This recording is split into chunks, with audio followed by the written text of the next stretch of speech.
and welcome. You're listening to the X22 Report. My name is Dave, and this episode 3860 ABN. Today's date is March 26th, 2026, and the title of the episode is Deep State Has Lost Control of Iran. Today, Trump took control. Intel will be used against the deep state.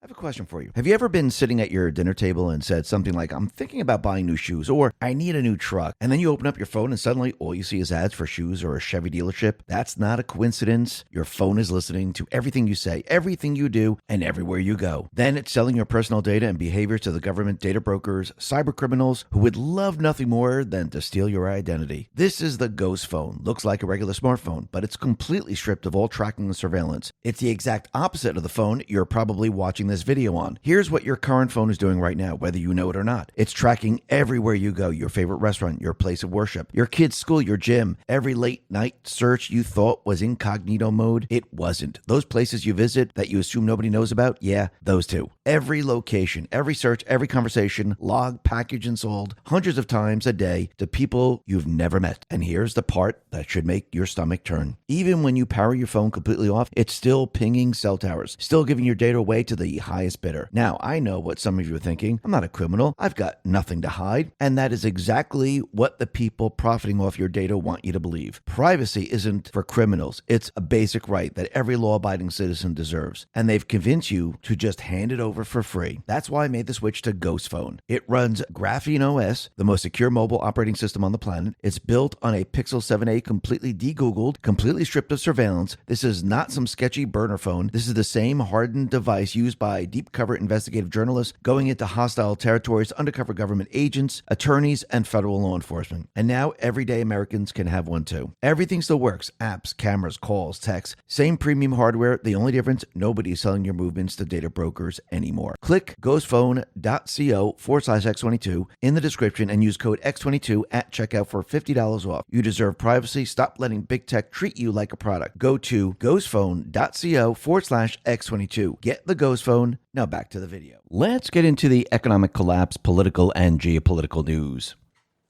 Now, the deep state, the corrupt politicians, big tech fake news, the puppet masters, you can see they have completely and utterly lost control of Iran. Yes, in the final stages when a country loses, what do you see? You see threats. You see propaganda. You say, oh, we're going to destroy everything that's in sight. But behind the scenes, what's really happening is those others that realize what's going on, they are saying, yes, we surrender. Yes, we will give you presents. Yes, we will show you that we're not going to do anything. We're going to give you something in good faith. And I do believe this is exactly what the new Iranian government is doing right now. So I do believe what you have now, you still have the leftover regime spokespeople. You have the deep state players that are feeding information to the fake news. You have propaganda coming out of the old regime, but there's really nobody in there that's actually a leader. So now Trump is speaking to others within the country, and these individuals want this to be over. So basically, the deep state has lost complete and utter control of Iran. Trump today, as he was doing his news conference, he's letting everyone know that he has complete and utter control there. And think about what that means and why they were so desperate to protect Iran. Yes, Trump said in the very, very beginning that they were creating nuclear weapons. How were they creating nuclear weapons? Did anyone assist them in creating nuclear weapons? Yes, that was Obama, the deep state players. Did they control the flow of energy? Did they keep fuel prices up? Were they able to control what the oil prices were going to be across the world? Yes, they did, because they used chaos. Did they use Iran to train terrorists and actually move them around the globe to do us harm? Absolutely. This is what the deep state players do. And think about all the intel that Iran has. Same thing with Ukraine. This is why they protect Ukraine. This is why they protect Iran. Because think about it. You don't think they know, or there's a lot of information there that will reveal what the deep state, what Obama and the rest have been doing? Absolutely. So will the intel in the end be used against the deep state players from Iran? Yes. And think about what Trump is doing. He's building a case. See, this is what everyone, I think, is not understanding. The deep state system is deep and wide. Do you just want to go after Letitia James or James Comey with, let's say, Letitia James with mortgage fraud, and then have a judge throw it out, and then refile it, then have a judge throw it out? Or would you rather get rid of those judges, basically the judges that are part of the system, put judges in there that will follow the rule of law, and actually use treasonous information against his people? Not one set of treasonous information, but multiple sets of treasonous information. Because again, we were told we have one chance to do this. Why would you rely on one set of treasonous information? Why would you just rely on Russian collusion? Or would you build a case that has to do with Russian collusion, that has to do with impeachment, which has to do with Ukraine funneling money into the Biden organization, or Obama sending pallets of cash to Iran to create a nuclear weapon and actually keep their mouths shut about what's really going on there? How about the case of Obama, Hillary Clinton, and the rest selling uranium to Russia, then actually having that uranium go to Iran? You think they have that uranium? Do you think the isotope shows that it came from the United States? Most likely. So once again, why would you rely on one piece of evidence? Why wouldn't you build the case so it's airtight? And not just the information within this country where he spied on Trump and tried to remove Trump, but basically how they coordinated with foreign entities across the globe. And they worked with these foreign entities to actually overthrow the United States government, bring us to war, and everything else that goes with it. This is what Trump is doing. He's building the case and he's shutting down their system so they can no longer do us harm. Because once we go after the big players, and the big players are not Antifa, the big players are not the illegals, the big players are those people behind the curtain, those people that are protected, and they don't go down that easily. Plus, you really need to have an airtight case, multiple airtight cases to go after them. I mean, think about Al Capone. How many times did they try to get him? And finally, what did they have? They had his taxes, and they used that against him. So I do believe this time around, Trump has been collecting this evidence. It's the biggest sting operation that the world has ever seen. And in the meantime, he's shutting down everything that they put together, collecting that intel, and that intel will be used against them. I mean, think about what he's doing with the judges right now. Every time he does something, is he exposing the corrupt judges? Absolutely. Is he always getting the ruling in his favor? Absolutely. Can he use this later on? Absolutely. It's almost like he's baiting them in every single time. And that's exactly what he's doing. We'll be talking a lot more about this and the gift that Iran presented Trump. But first, let's talk about Jimmy Kimmel here. Because Jimmy Kimmel, he came out, and since Mark Wayne Mullen became the head of DHS, he decided, you know something? Let's make fun of Mark Wayne Mullen. And this is what he said. Before he was elected to the Senate, Mark Wayne Mullen was a plumber. That's right. We have a plumber protecting us from terrorism now. The elitists of Hollywood summarized in one moment. So basically, he's saying that, oh, wait, this plumber, he was in the Senate. Now he's going to try to protect America. It's kind of ridiculous. Election Wizard says our country would be far better governed if it were run by plumbers, pipe fitters, welders, carpenters, electricians, and tradesmen who actually build things instead of career politicians who only know how to tear them down. Awaken Outlaw says, excuse me, he's only a plumber who didn't go to college. What's the F was that all about? It takes about 2 seconds to find out that, yes, he was a plumber, and he was also a rancher and a former MMA fighter. This actually tells you a lot about him and who he is. Then we have the part where he was a U.S. rep for Oklahoma for a decade, 2013 to 2023, and then one of their U.S. senators from 2023 to 2026. That's pretty impressive given he's just a dumb hick who knows his way around a pipe wrench. But even if he were just a plumber, who cares? We've all seen what the privileged class of educated asshats has done to this country. Maybe We need more Mark Wayne Mullins. I've known plumbers, welders, electricians, carpenters, equipment operators, and contractors that I absolutely trust to do important jobs. And certainly more than someone with a $200,000 degree in something like trans feminism, intersectionality theory, and he's part of the Cherokee Nation. Why then is the left attack a minority for not attending college? And here I thought they were all about promoting and celebrating them. I guess that adulation only applies if you're also a Democrat. So let's go back to the Founding Fathers a little bit here, because, again, the Founding Fathers, they wanted everyday people to be in Congress. This way you stayed in touch with the population. They really didn't want people to be career politicians. They definitely did not want that.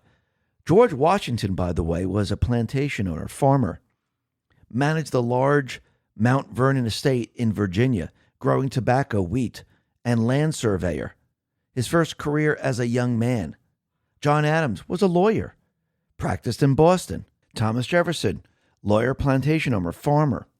Benjamin Franklin, printer, publisher, made his fortune with Pennsylvania Gazette and Poor Richard's Almanac. Alexander Hamilton, he was a lawyer. After early work as a shipping clerk, accountant in the Caribbean, as a teen. James Madison, plantation owner, scholar, and a lawyer and politician.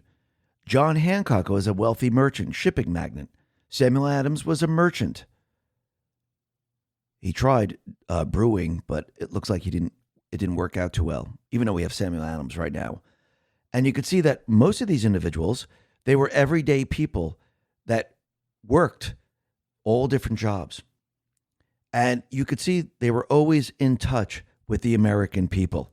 And once again, this tells you a lot. It shows you that these people that are career politicians, well, they're completely and utterly out of touch with the American people. And I think what needs to happen moving forward is that we need to stop the career politicians. And I do believe that's why we need term limits, because we shouldn't have someone in there for 50, 60 years. We should actually cut them off and have them only serve a certain part of time, and then they go back to whatever career they had or start another career. This way, the people coming out of the business world, out of different jobs that they might have, they understand what the people understand. If you have a career politician, they lose all contact. Plus, as you're there longer, it breeds corruption. And that is what we've been seeing since the very, very beginning. And I think we need to go back to the roots. We need to go back to our founding fathers, and we need to bring those people into Congress that are plumbers, electricians, business people, lawyers, everyone from all facets of life and all different careers. And I do believe this is exactly what's going to happen as we move forward, because you can see everything is now changing. Now, the other thing that's very interesting is that you could see that the deep state players, they are always attacking Trump every time he does something. And it seems like he might be baiting them in. I think Joe Lange agrees with this. And every time he does something, he actually calls out another corrupt judge. And actually, he wants to get the ruling, just like he did with his tax returns and everything else. Because once you get that ruling, it kind of shuts down everything that they're trying to do. Attorney General Pam Bondi put this out and said, American citizenship is a sacred privilege, not a cheap status that can be obtained dishonestly. Today's denaturalization actions reflect this Department of Justice efforts to strip citizenship from people concealing crimes or defraud the American people during the immigration process.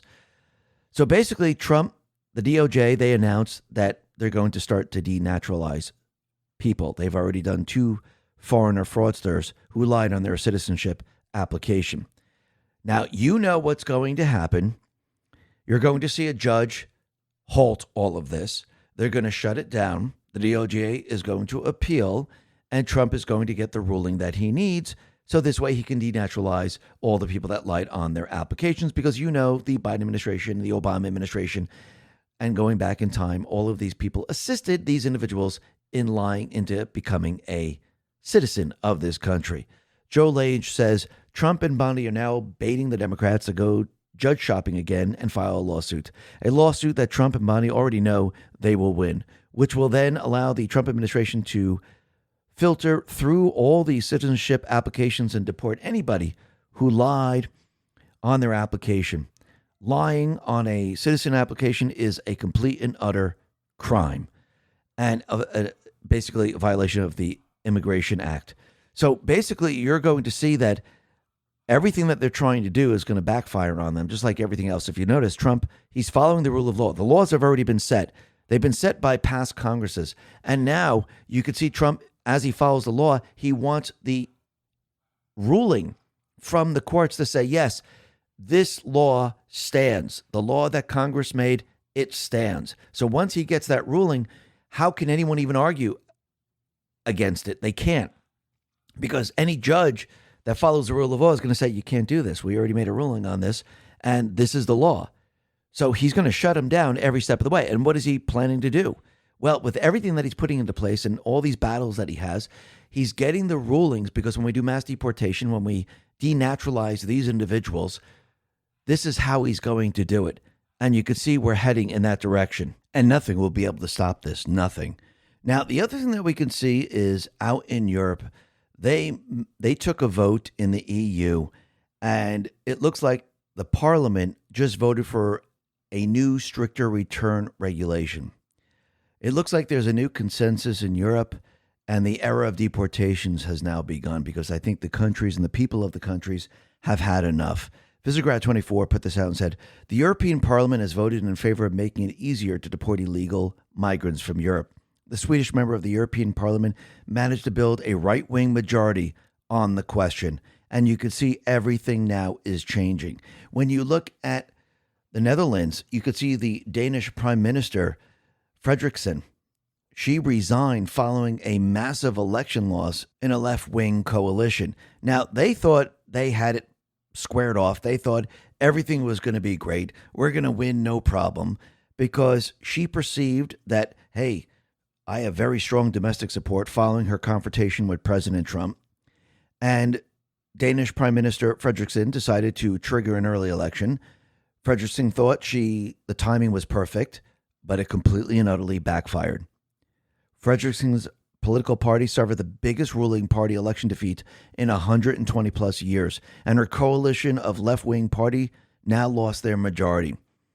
So basically, the European Union didn't think they needed to provide any support to their socialist candidate, Frederiksen, and they thought she had it. Don't worry about this, because they thought all the Danes would just go along with it because she had this bout with Trump. And now it turns out that the people weren't really on her side, were they? It seems like they might have been on Trump's side. The world is definitely changing, and you can see it's happening very, very quickly. And you have to remember, in our country, here in the United States, yes, we have local elections. Trump has not concentrated on local elections because the states control the local elections. And Trump has been concentrating on the federal elections, the nationwide elections, the presidential election, the elections that have to do with Congress, with the Senate and the House. But local elections, those still can be manipulated and rigged. Now, hopefully every single state passes the Save America Act. Hopefully every single state forces everyone to prove that they're an American citizen. And if that can be done, people are going to see something very, very different. They're going to see that the elections actually represent their vote. And I do believe by having the federal government pass the Save America Act, that then after the elections is going to show every single state and the people of those states that, look, we saw what happened during the midterms, and we see that the results were very, very different. And we see that everything was done in a way where only citizens voted. You're going to see the people of every single state force this. And I do believe this is why Trump is setting this up. And basically, you could see what he's doing now is showing everyone that we need to have one-day voting. We need to have paper ballots. We need to count on that day. We need to show voter ID to make sure that we're a citizen. And once he proves this during the midterms, it's going to happen one way or another, either with the Save America Act, or he's going to do it via the executive order, which is going to be very, very similar to the Save America Act.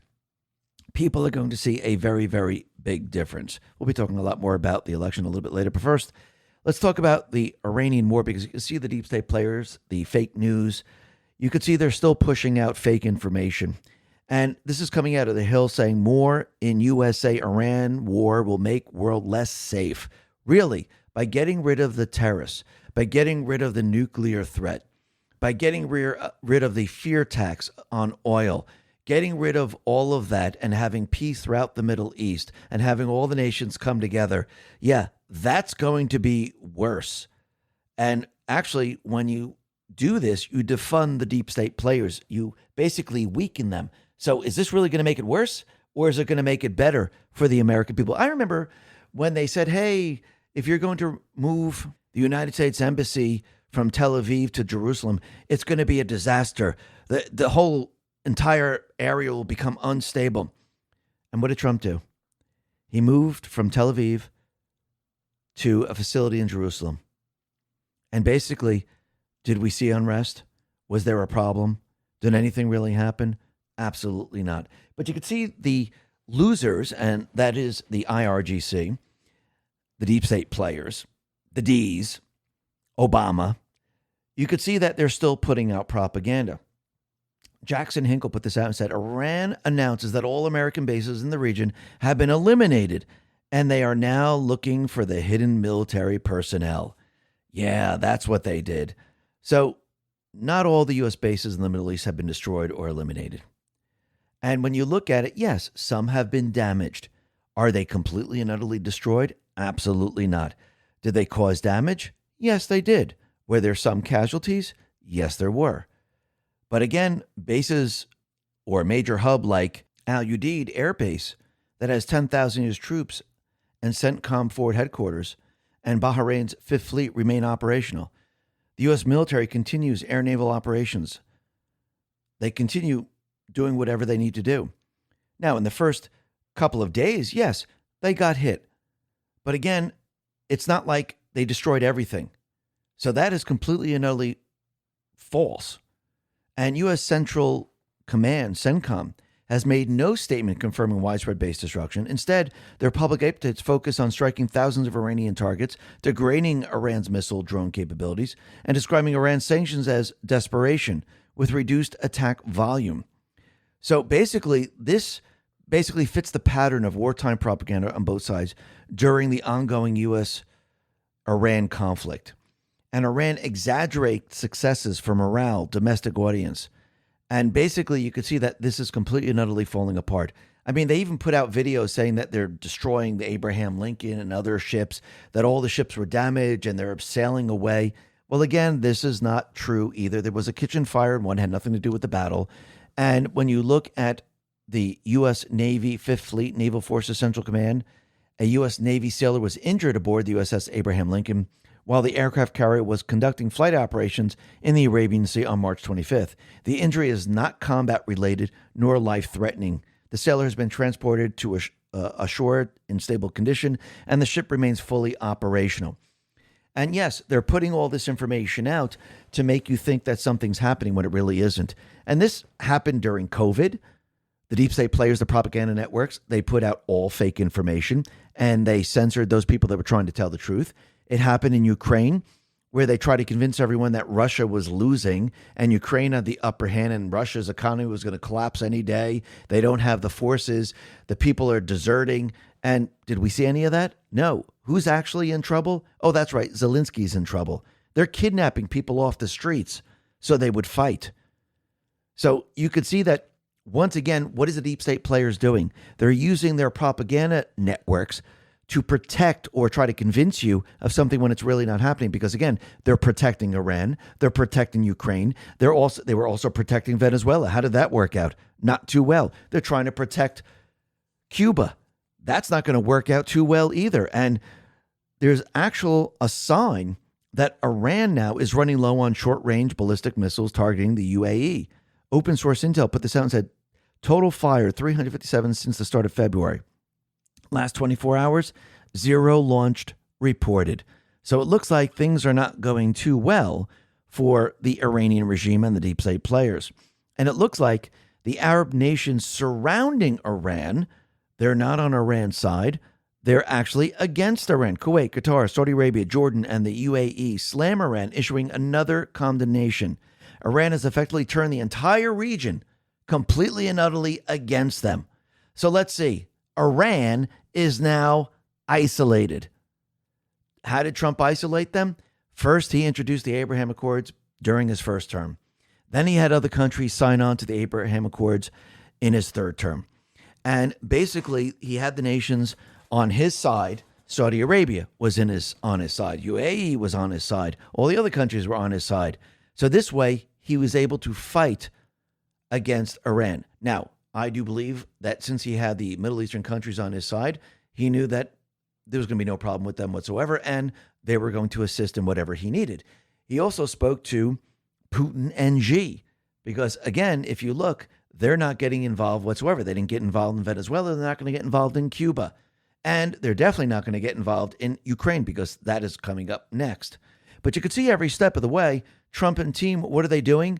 They're removing the leadership one by one. Soon, when you have no leaders, how do you have the winning hand? You really don't. Mary Nafal put this out and said, Israel reportedly killed Iran's IRGC Navy commander in a strike in Bandar Abbas.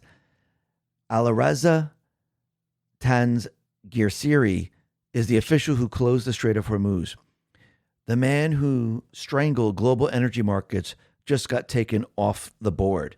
So that's very, very interesting. So think about it. If you look at the leadership, a lot of the IRGC commanders, gone. Intelligence, gone. Atomic, gone.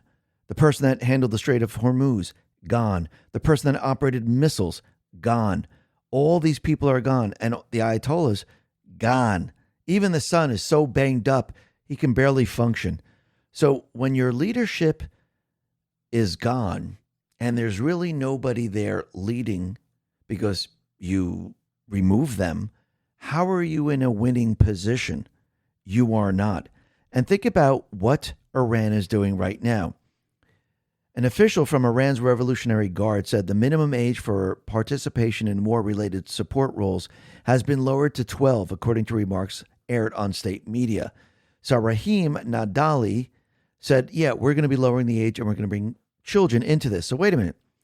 If you need children, there's a major problem here. Actually, if you look at Ukraine, if you look at Iran, and if you look at all the other, like Gaza and the terrorists there, Hamas, they always use children to fight in their wars. Actually, if you go back to Nazi Germany, when they were losing, they actually brought in children. Adolf Hitler ordered its creation via decree on 25th of September 1944, with the public announcement and official launch in mid-October 1944.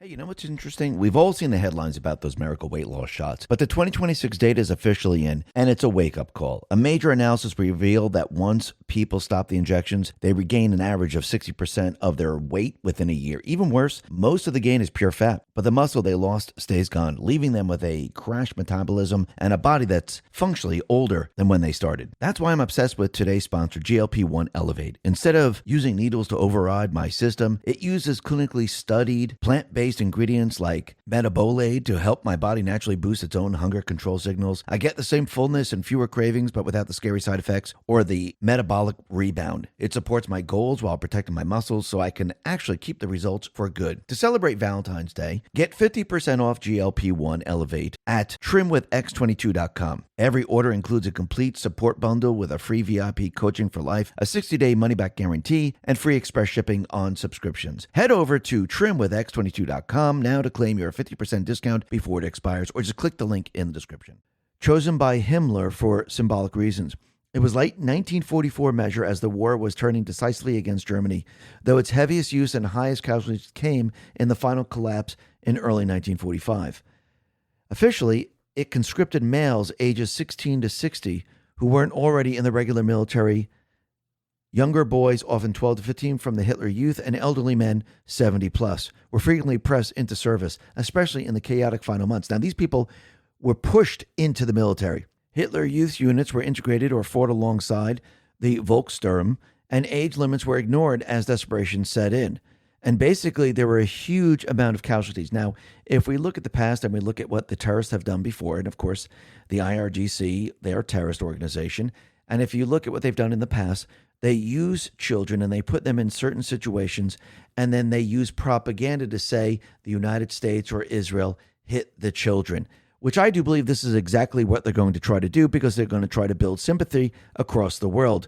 But again, when you look at what happened in Germany, they scraped the bottom of the barrel in desperation. This is what they're trying to do. And basically, this is not going to work whatsoever. And if you look, you could see U.S. Central Command. They have eliminated threats presented by the Iranian regime, striking over 10,000 targets since the start of Operation Epic Fury. And Pete Hegseth let us know, and Sergeant News Network put this out, that Secretary of War Pete Hegseth reveals that the jaw-dropping betrayal of Hussein Obama helping Iran, many of the Iranian military factories and bases that were systematically destroyed were paid for by the pallets of American cash that Barack Obama flew into Tehran under the Iran deal. You might call it an inconvenient truth. Iran took our money and turned it into weapons and bunkers and ammo. And now we're destroying those weapons and you're righting, Mr. President, that grievous wrong. And that's exactly what is happening right now because, again, yeah, it looked all peaceful, but you have to remember Obama was planning for something very, very different. And you could see that they were planning on World War III. They were going to use North Korea. They're going to use Iran. They were going to have China and Russia join into the fight. And Trump now has shut all this down. And you can see that the deep state players, they are now panicking like we've never seen before. Now, the deep state, the fake news, they're putting out the idea that Iran is laying traps and building up defenses on Karg Island, preparing for the U.S. ground invasion. And Iran now is threatening to close the Bab el-Mandab alongside the Strait of Hormuz. And if the U.S. launches an attack, this is what they're going to do. So basically, the Bab el-Mandab links the Red Sea to the Gulf of Aden. And basically, if the Strait of Hormuz is shut down and this is shut down, it's a complete and utter disaster. Remember, the United States doesn't get the oil from this region whatsoever. So it's a disaster for the Asian nations and for Europe itself. So think about this for a second. Trump right now is in the middle of negotiations with individuals within the Iranian government, or maybe a new Iranian government. And they're making threats every step of the way. So Trump is working on a deal. They gave the U.S. a present in good faith. It turns out to be something like 10 ships of oil. But they're going to fight and set up traps to stop Trump. Does this make any sense?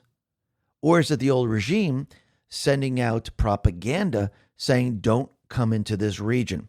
Because I do believe if they just gave Trump oil, why would they push back on Trump coming in? It doesn't make any sense. And they know that Trump means business, that he'll wipe out anything that they have. So whatever they're doing doesn't make any sense. But it looks like the deep state players in Iran, they miscalculated with everything that they're doing. Because remember, they thought they were going to use the pressure of oil to destroy the U.S. economy. The problem is Trump made the country energy independent during his first term. And yes, Biden didn't stop it. They kept the pumping going, even though they were introducing the Green New scam. I wonder if Trump had something to do with that. So basically, this country, oil and gas, we're independent. We don't get our oil and gas from the Middle East.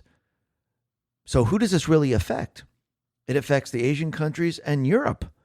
So they completely and utterly miscalculated. Now, India has asserted that no permission is required for its vessels to transit the Strait of Hormuz, calling it an international passage. Meanwhile, the Indian Navy has deployed 7 warships near the Strait of Hormuz to safeguard India-bound ships. We have other allies now coming into this region. Now, of course, Trump had to force them, but now they're coming. Harold Finch says, this was always the problem with the Iranian regime's strategy of closing the strait. The rest of the world simply cannot do without oil and would fight back. The moment Trump said, maybe we won't reopen the strait, it's up to everybody else, is the exact moment the regime strategy failed. India's 7 ships and ships from 28 or more countries are on their way, and that is proof. Yeah, Trump pretty much countered everything they were trying to do because these countries are dependent on that oil. So Trump, he's like, we don't need it. So we could just leave right now. Good luck, everybody. And they're like, holy crap, wait a minute. You just can't leave. We need this oil. Oil prices are skyrocketing in our country. This is ridiculous. Who's going to protect the ships? And Trump forced them into this, which means those individuals in the countries, in the NATO countries, they tried to push back, but Trump forced them into this position. And remember, their people are watching their every move.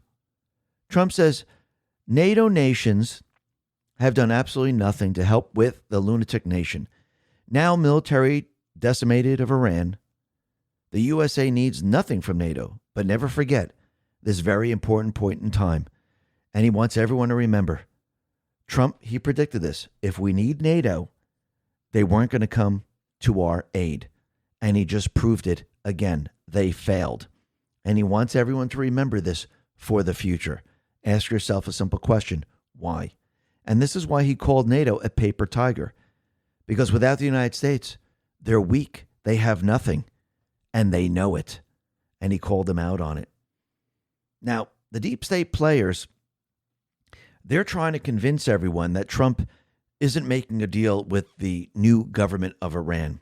And yes, there might be certain leaders that we talked about yesterday. They might be assisting Trump with all of this.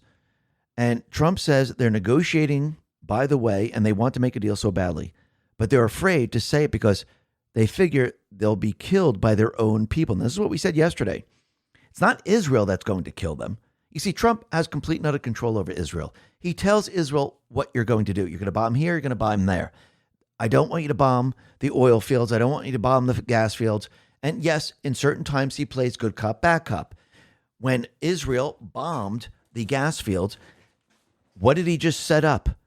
Okay, Israel's the bad cop. He is the good cop. Deal with me. If you don't, I don't know what Israel's going to do. He did it with Minnesota. In Minneapolis, he sent in Bovino. He was the bad cop. And then he brought in Holman. He was the good cop.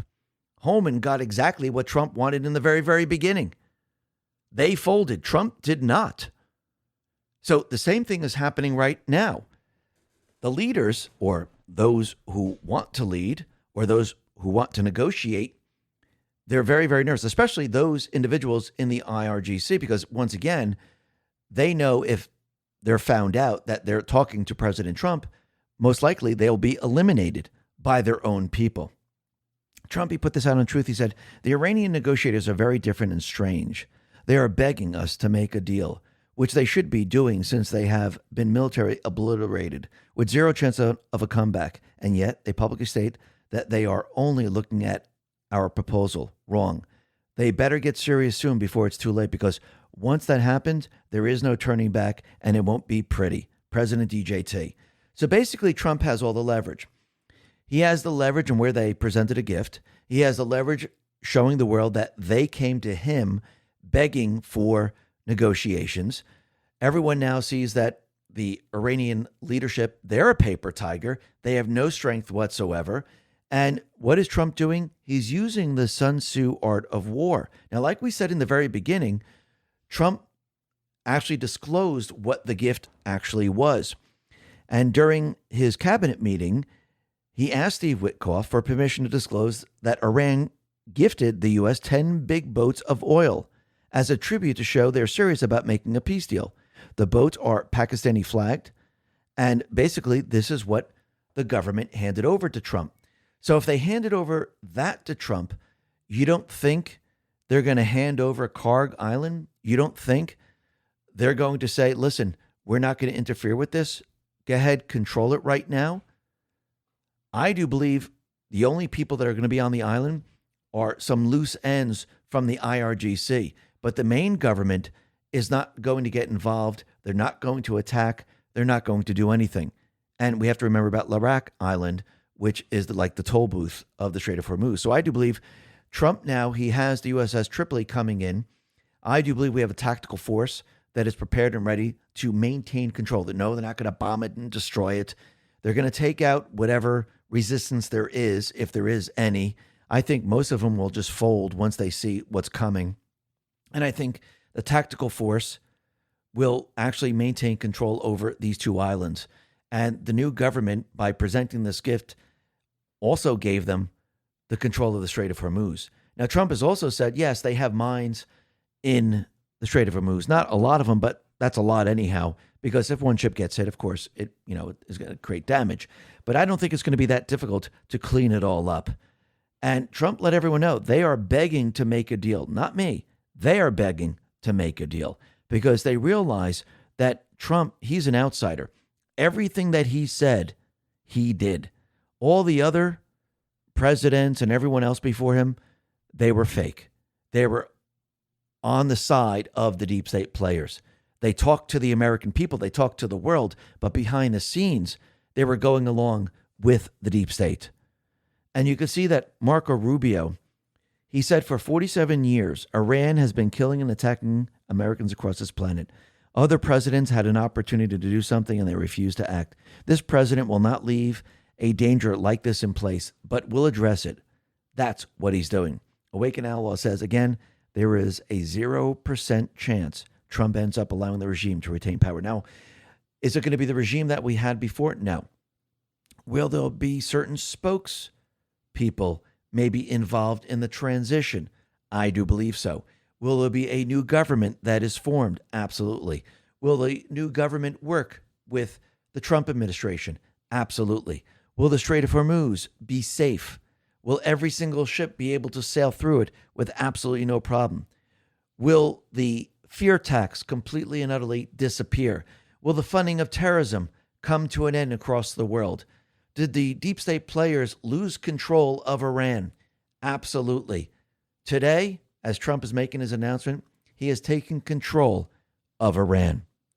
Let's go back to a couple of Sun Tzu quotes here. Here's the first one. In the practical art of war, the best thing of all is to take the enemy's country whole and intact. To shatter and destroy it is not so good. So, too, it is better to recapture an army entire than destroy it. To capture a regiment, a detachment, or a company entire than destroy it. Hence, to fight and conquer in all your battles is not supreme excellence. Supreme excellence consists in breaking the enemy's resistance without fighting. Therefore, the skillful leader subdues the enemy troops without any fighting. He captures their cities without laying siege to them. He overthrows their kingdom without lengthy operations in the field. With his forces intact, he will dispute the mastery of the empire, and thus, without losing a man, his triumph will be complete. Here's another one. When you surround an army, leave an outlet free. Do not press a desperate foe too hard. Sun Tzu repeatedly warns that a cornered enemy completely turns them into fanatics who will fight to the death. By leaving a way out, you encourage disarray, flight, or orderly surrender rather than a last-stand bloodbath. The goal is still victory, but on your terms, with minimal cost. What is Trump doing? I think basically you could see it's all coming together. And this is why people really don't understand what Trump does. See, he's maneuvering within Iran. He doesn't want the people to suffer. He doesn't want to destroy the infrastructure. He doesn't want to destroy the oil, the gas pumping lines, and everything else. He wants everything intact. Does he want the people to have control of their country? Does he want the country to thrive without the Ayatollah and the regime that was there before? Absolutely. So why destroy everything? Because again, in the end, you're helping the world. Let's go back to post 1320, May 8th. Today, evil lost control leverage of Iran. Today, POTUS took control of Iran. Today, with pending sanctions and military actions, POTUS will gain more ammunition, intel against them. Suicide watch. The deal kept Iran quiet. I think that tells you everything you need to know. And think about what just came out today, which is absolutely unbelievable. Not really to us, but I think the rest of this country who really couldn't believe that Biden was in line with the Ukrainian government. Trumpy put this out, and this is coming from Just the News. U.S. intercepted Ukraine government messages discussing plot to route money to the Biden re-election. Newly unclassified documents show that in 2022, Ukrainian officials discussed diverting hundreds of millions of U.S. tax dollars earmarked for clean energy back to Biden's ill-fated 2024 campaign. There is no evidence the intercepted allegations were investigated, during the Biden administration. I don't really think anyone's really surprised about that. But Director of National Intelligence Tulsi Gabbard recently learned of the intercepts and has asked the U.S. Agency for International Development officials to scour for records to see if the plot actually was carried out and whether a criminal referral should be made to the FBI. So Gabbard's team, they have not found substantive evidence. The intercepted allegations were thoroughly investigated during the Biden administration, and the communications are not believed to be tied to Russian disinformation efforts. So the whole Russian disinformation thing is going down the drain here. But what they did find out, what the memo says, it says that USAID was involved in routing the money. So that is very, very interesting. So let's see how this all plays out. This is going to be very, very interesting. So think about what we learned here. Let's see, Ukraine, China, Iran, and many other countries. It seems that they were all involved in selling secrets, funneling money, having the money returned to them. And basically, you could see that they were dealing and working with foreign countries. Post 4886, October 17, 2020. Ukraine, China, Iraq, Iran, ... opens the door far beyond the Biden family. How do you protect your interests? Shelter from prosecution, public awareness. Control, infiltrate the DOJ, FBI, state, intel, news. That's what they did. That was FBI 1.0, DOJ 1.0, DNI 1.0, DHS 1.0. Everything has changed. Trump has his trusted people in place. So basically, they were using all of this so they would never be investigated. Remember, the criminal syndicate protects themselves. Trump now is gathering more and more information, evidence. The public is now seeing it every step of the way, and he's building the case to bring all of these people to justice. Because again, there are certain things that need to happen before we go all out and have accountability. Look, we can see that Trump and his team, they're continually going after Letitia James, going after James Comey. And basically, they're testing to see which judges are completely and utterly corrupt. And they're actually watching the lawfare tactics that they're using and basically getting rulings that they will need later on. Do you really think that this is all Trump has on these people? No, but he's also showing everyone what? That if you wanted accountability right now, how well would that go? How's that working out? It isn't. Just like during Biden's time, everyone's like, why aren't these people arrested? Why aren't we putting these people behind bars? How are you going to do that? The FBI was corrupt. DOJ was corrupt. CIA, DHS, everything was corrupt. The only way to have accountability is to remove all of these people. In the meantime, what do? You expose and gather evidence, and you put things into position so you can bring accountability. But you could see the deep state players, they're going to try to push as many events as possible. And most of the times when they talk about these things, yes, it has to do with money laundering, but they also are going to try to scare the people. And it's very interesting is that the UK government, they have released new pandemic plan as a new pandemic is a certainty. And they have signed $1 billion for new contract tracing system to stockpile PPEs, fund a new biosecurity hub, and introduce all pandemics hazard bill to enable adjusting of emergency measures. So basically, they're still going down this path. And again, it's a dead end. Do you think the world is going to buy this? Do you think the world is going to go along with this? Do you think they can ever use this again?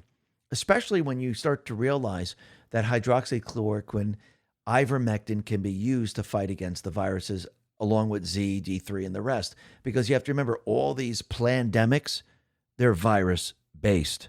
Think about that for a second. And think about what Biden did during COVID.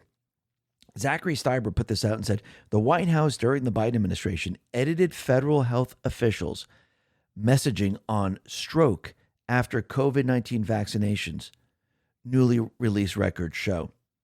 Hans said, I'm old enough to remember the media having a month-long collective meltdown over Trump drawing a small line on a hurricane probability cone, as if it were the end of the world. Yet somehow, they're very quiet about the AutoPen regime editing risk assessment for the COVID vaccine. Isn't that interesting? So basically, they were changing everything. They were changing the risk assessment. Now, what's very interesting about this, during this period of time, did you see all the federal judge step in to stop him? You see how the federal judges came in and said, whoa, wait a minute. Wait, this is illegal. Do you see all the lawsuits? No, you saw nothing because it was a criminal syndicate. This shows you everything you need to know. But listen, all the fraud, everything that they have done in the past, it is now all coming to an end.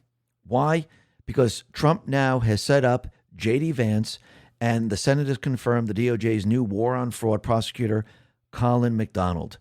The war on fraud, as Don Jr. says, is officially on, and it is officially on. Now, like we just said just before, we can see that the Justice Department, they're going to be bringing charges against Letitia James once again. The director of the Federal Housing Finance Agency has again referred New York Attorney General Letitia James to the U.S. Department of Justice for criminal prosecution, proffering allegations that New York's top cop may have falsified information on her homeowner's insurance application. This marks the second time Trump's housing official, William Pulte, has referred James for alleged falsification on her housing records. Now, yes, the DOJ follows through, but what happens when it gets to the judge? The judge basically shuts it all down. So, once again, this is a black and white case. She lied on a form. She signed it. It's her handwriting. And once again, do they go after what she did? No, they go after the attorney. They go after everybody else. They use lawfare tactics. And this is what they would have done if Trump decided, hey, let's go after all these people. Let's bring them to justice right now on the Russia thing. Let's bring them all to justice on the impeachment thing, on the rigging of the election. You see, again, if he did this right now, you know what everyone would be doing? Oh, look, nothing's getting done. Everyone's getting released. No one's being prosecuted. We knew Trump. We knew he wouldn't be able to do it. We knew that that he was going to fail at this. That's what they'd be saying. So why do it this way? You know what? Everyone's going to complain right now because, again, everyone has different expectations. And when you look at what they have done here, you don't bring up one thing to a crooked judge. It makes no freaking sense. You make sure that you have airtight cases, one after another. Just like they hit Trump over and over and over, you hit them over and over and over where they can't take it, where they can't lawyer up so much. Think about it. All the different charges with all different cases. You know how much money they're going to have to spend? Sooner or later, they're going to say, we can't do this. I mean, I'm being brought up charges on spying, on election rigging, selling uranium, selling secrets, accepting money. I mean, think about it. And then think about all the other charges that go along with all these things. This is what Trump is doing. He wants them to feel the pain that he felt. And once all this comes out, he's going to hit them over and over and over and over again. They won't even be able to come up for air. That's how bad it's going to be. And think about it. They tried to hide everything. So this way, no one would be able to find it. But it looks like that's not working. Last Refuge put this out and said, this is the active CIA analyst the IC attempted to reactivate to covert status prior to DNI Gabbard removing security clearances and outlining the fraudulent ICA construct. Last year, Gabbard moved the National Intelligence Council, the NIC, out of the CIA, specifically because the covert nature of the CIA was used by the NIC members to manufacture political intelligence.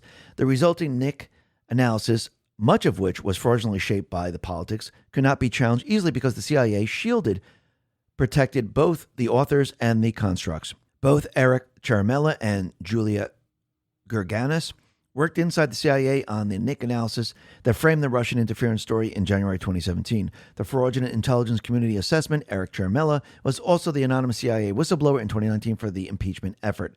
See the moves? When DNI Gabbard and CIA Director Ratcliffe worked together to remove the NIC from the CIA, the bad actors within the IC game and those within the Directorate of Analysis knew they lost a strategic narrative machine tool. The IC embeds were angry and started leaking stuff to allies in the media. The Wall Street Journal, the Washington Post, Political, and New York Times. The goal was to undermine Tulsi Gabbard at every step, using every resource and doing whatever it took. Gabbard stayed on mission, despite the IC trying to penetrate the concentric circles around the office of the president with their bullshit narratives. Those Trump supporters who tried to undermine ODNI Tulsi Gabbard are either brutally naive, easily manipulated, or working intentionally to retain the intelligence community control system that Gabbard is dutifully deconstructing. Remember that when you see people attacking the ODNI or Tulsi Gabbard, and that is absolutely true. And think about what they put together and what Schiff has put together to hide his evidence. Remember, they knew that this stuff couldn't be sitting out in the open. They knew they had to set up blocks, shields. They needed to set up systems that protected them from what they have done. And you could see that all throughout government within the agencies. And it's becoming very, very clear. Now, the other thing that's very interesting is that the DOJ has reached a financial settlement with General Michael Flynn. And remember, he was brought up with, colluding with the Russians. They went after his son. And to protect his son, he pleaded guilty. And once again, you could see that he was not guilty. And I think they settled for like $1.2 million. But again, think about all the pain, everything that he went through during this period of time. And the attacks were just unbearable at certain times, just like they were attacking Trump over and over and over. So it looks like the DOJ under Trump has now settled. And this now allows General Flynn, he has the ability to federally testify against the treason weasels who tried to destroy him on fabricated false charges. Think about that for a second. So once again, you could see everything is now turning around. All the pieces are coming together, and there are certain witnesses that are going to be used in all of these cases. Documents are going to be used, and the intel that Trump is getting from Venezuela for the elections, the intel that they're going to be getting from Iran for the elections, terrorism, and everything else, and the intel that he's going to be getting from Ukraine. All of this will be used against the deep state players. And you can see all Trump wants them to do, and talking about the rhinos and the Ds, but the Ds aren't going to do it. The rhinos most likely are not going to do it because, again, if they do it, they're never going to win an election again. But he's continually putting pressure on the rhinos. He put this out on Truth. He says, when is enough for our Republican senators? There comes a time when you must do what should have been done a long time ago, and something which the lunatic Democrats will do on day one, if they ever get the chance. Terminate the filibuster and get our airports and everything else moving again. Also, add the complete all 5 items, Save America Act items. Go for the gold, President DJT. Then he put this out. Chuck Schumer, a desperate, crippled politician who has lost control of the radical left Democrats, will make a deal now because he thinks that if he doesn't, Republicans will terminate the filibuster, something which they should do whether he makes the deal or not. Then he says, terminate the filibuster, and they should. So why isn't Thune doing it?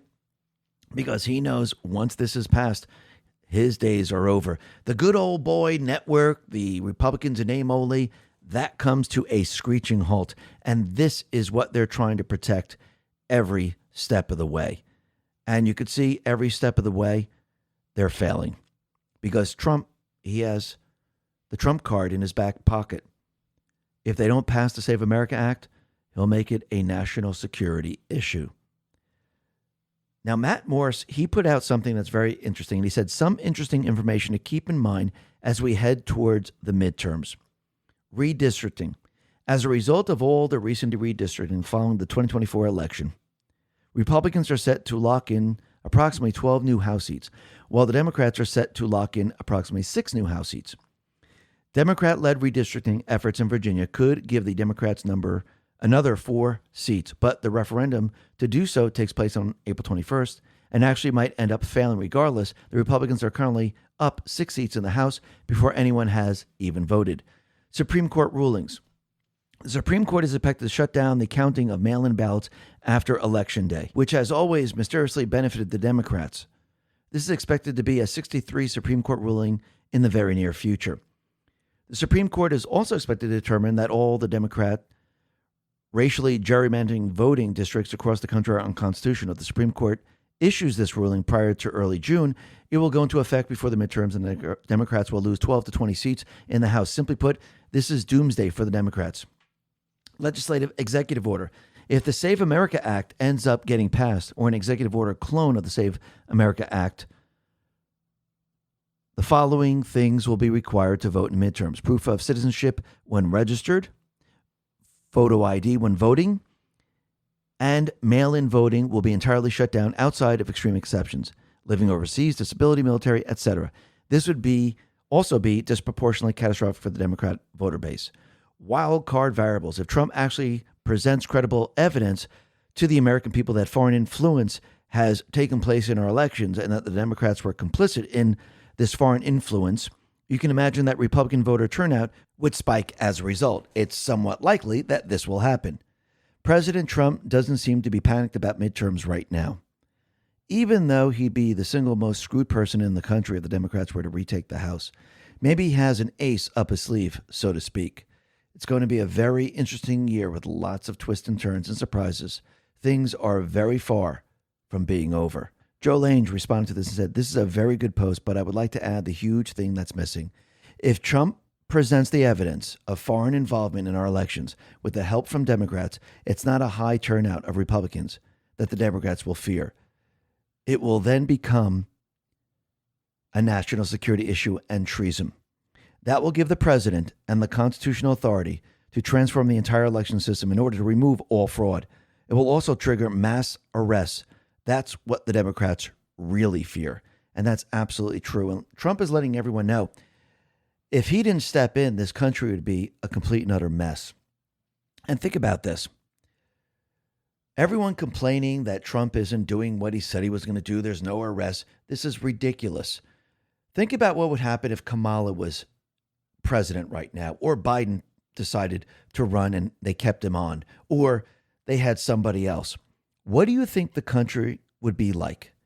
Trump says if Democrats had won in 2024, America would be in terminal decline right now. Iran would already have nukes. Our military would be woke, politicized, and broke. ICE would be abolished. We'd be in war right now. So think about what Trump had to do with the deep state players. Step by step, he had to dismantle everything that they put into place. He had to make sure that he was gathering evidence against the deep state players. He had to go up against the deep state system.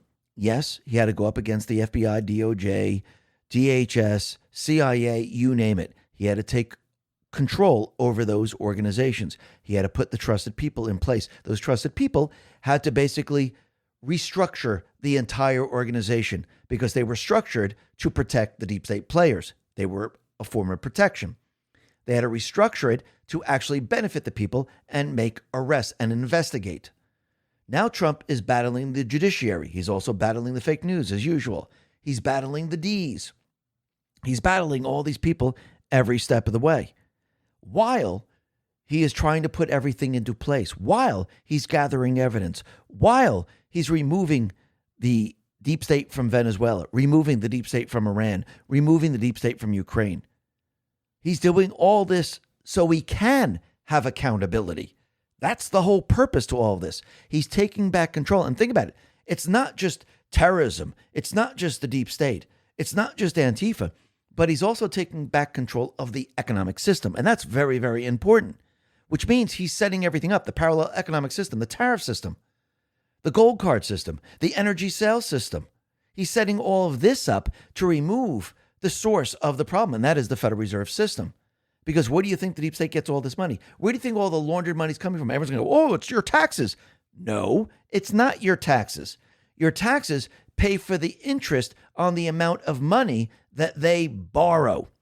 If they borrow $7 trillion, there's interest attached to that. You're just paying for the interest. You're not paying for the $7 trillion yet. That's why it will never end. So basically, they're getting the money from the Federal Reserve.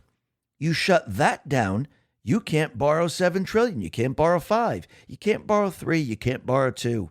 You can't borrow 1. So guess what?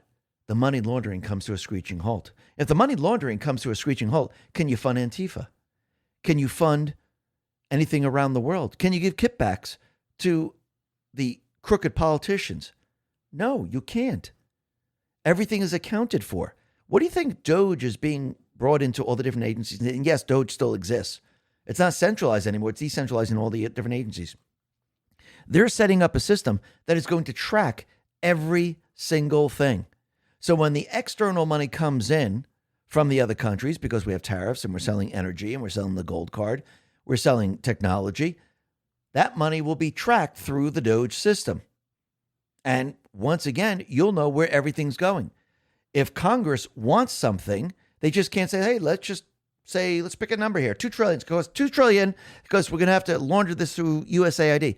There's no true 2 trillion. We have a finite finite amount of money coming into the country. So there's checks and balances. Plus, if we go back to the gold standard, they're screwed. So this is much, much larger than just Iran, than just accountability. This is about destroying their entire system. This is about taking back the entire country in its whole and then having accountability. Because why would you go after these people if you don't have the leverage? Why would you go after these people if you don't control the judiciary with those judges that are going to follow the rule of law? Why would you go up against these people if you're not the strongest you could possibly be? You wouldn't. And Trump wouldn't. That's why he's gaining all the leverage and he's winning every step of the way. Why? Because the Patriots are in control. Listen, everyone, thanks a lot for listening. Be well, be safe, and especially be prepared. Thanks a lot.